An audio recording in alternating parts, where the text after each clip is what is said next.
Hello and welcome everyone to today's presentation, which is about the future tenses.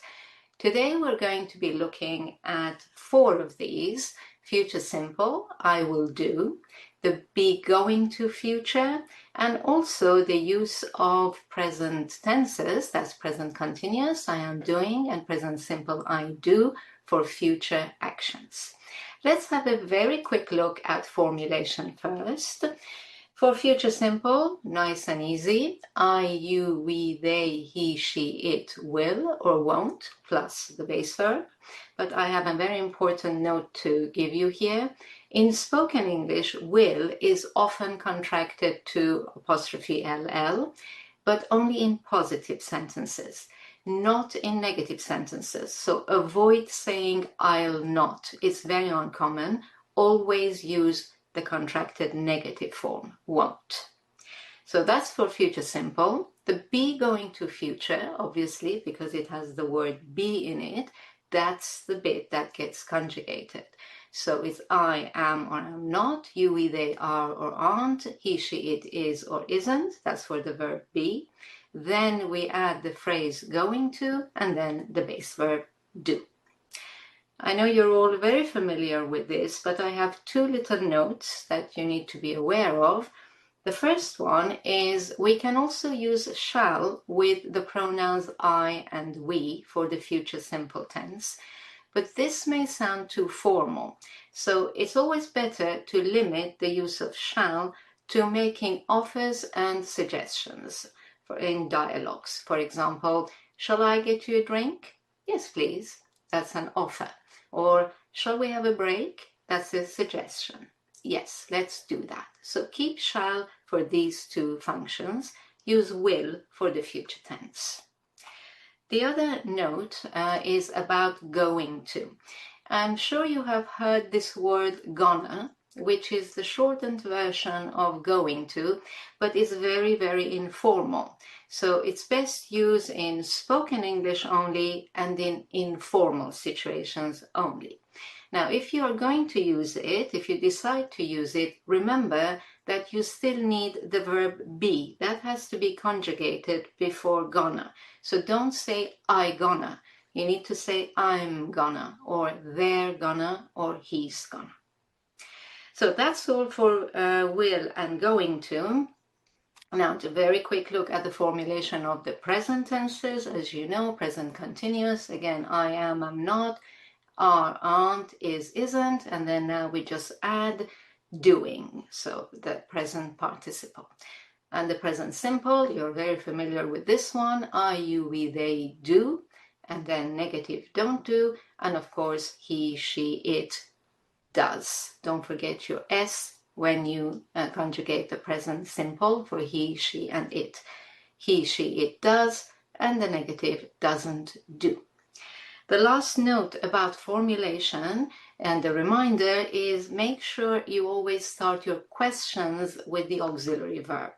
So, will or won't you do it? Why isn't she going to do it? When are they doing it? And what does he do? So that's all for formulation. Let's look at the very important topic of the concepts of these tenses. Starting with the future simple, will do, 2 main uses, 2 main concepts.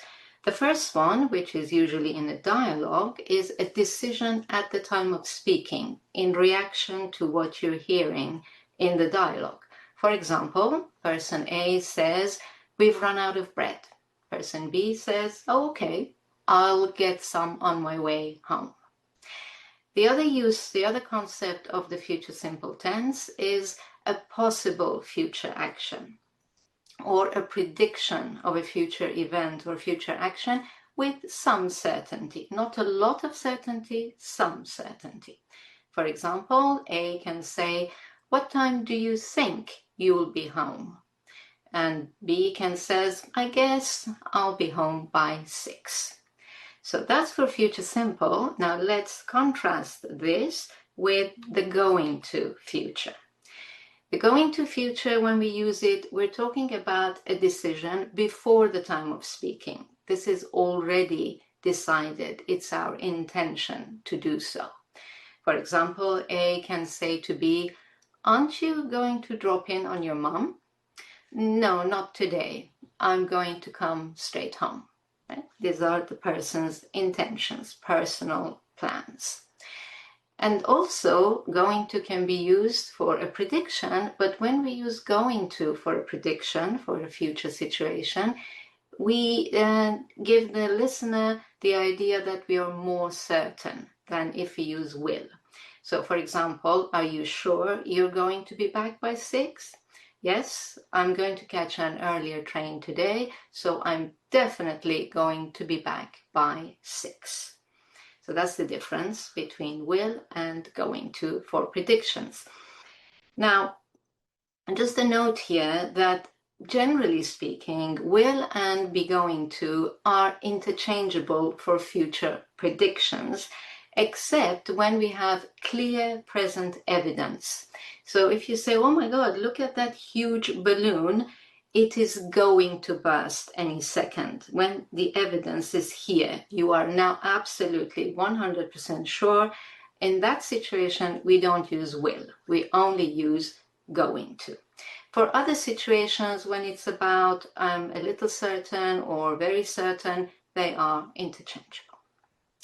So that's for will and going to. Now let's see when we use the present tenses for future actions.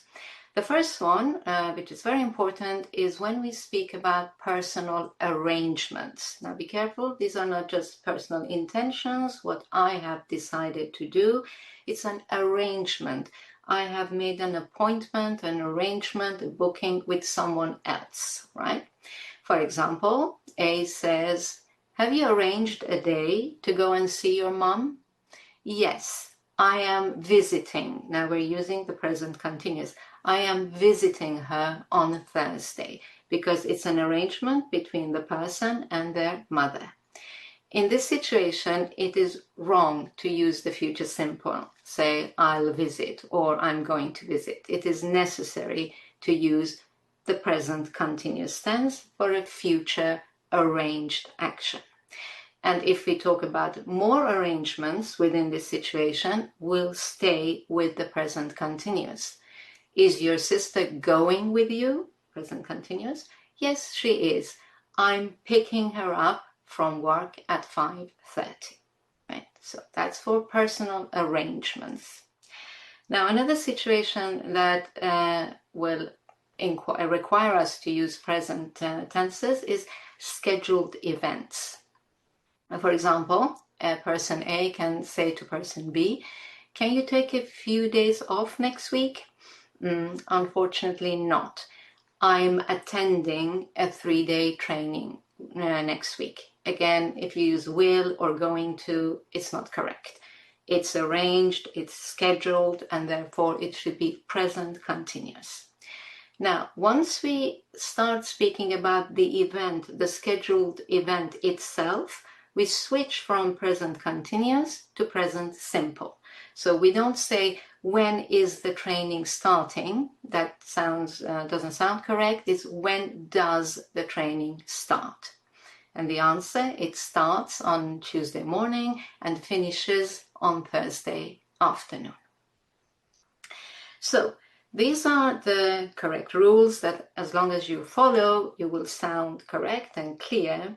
But of course, it's important to be aware of native speaker usage, because sometimes they don't follow the rules. And if you're not aware of when they break the rules, you can get confused about, oh, have I misunderstood?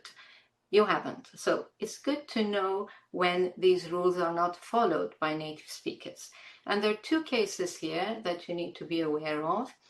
The first one is that you may occasionally hear a native speaker use present simple even for a personal action. I'd recommend you don't do that and stick to present continuous for your personal action and then present simple for the scheduled event. So when we say Bob and his family, so we're talking about the action the people are going to do in the future, present continuous. Bob and his family are flying to Rio tomorrow. But then talking about the scheduled event, their flight, now present simple, lands in Rio at 6:35 p.m. Or Kate, we're talking about the person, Kate is giving a presentation tomorrow, but then her presentation, so the event, starts at 9:30.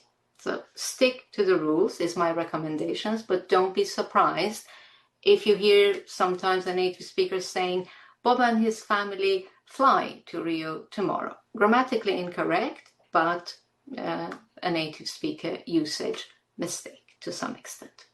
Okay, and the second one, when it's very clear from the context that we're talking about an intention rather than an arrangement, native speakers may use present continuous, the arrangement tense, instead of be going to, the intention tense. So the correct tense is I am going to go for a walk. It is my intention to go for a walk. There is no arrangement. But you will hear a native speaker say, I'm going for a walk. And also continue, instead of saying, are you going to come with me? What is your intention? They may just say, are you coming with me?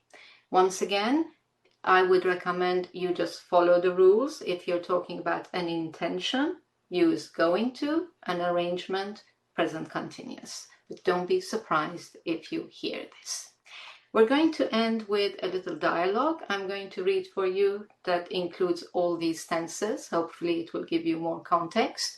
So A says, are you going to have dinner at home tonight? But because it's clear it's an intention, a native speaker may say, are you having dinner at home tonight? So this is just a native speaker usage. Stick with, are you going to?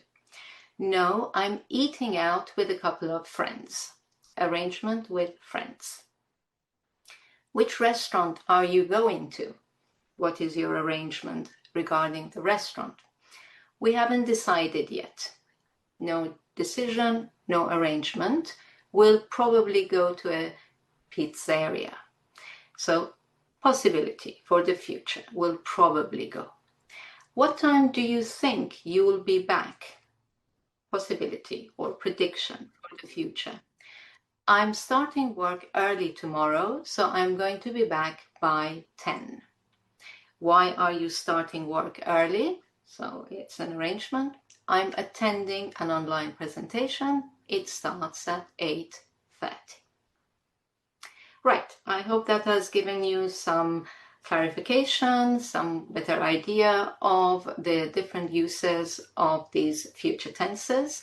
And now we're going to do a little quiz to make it even clearer for you.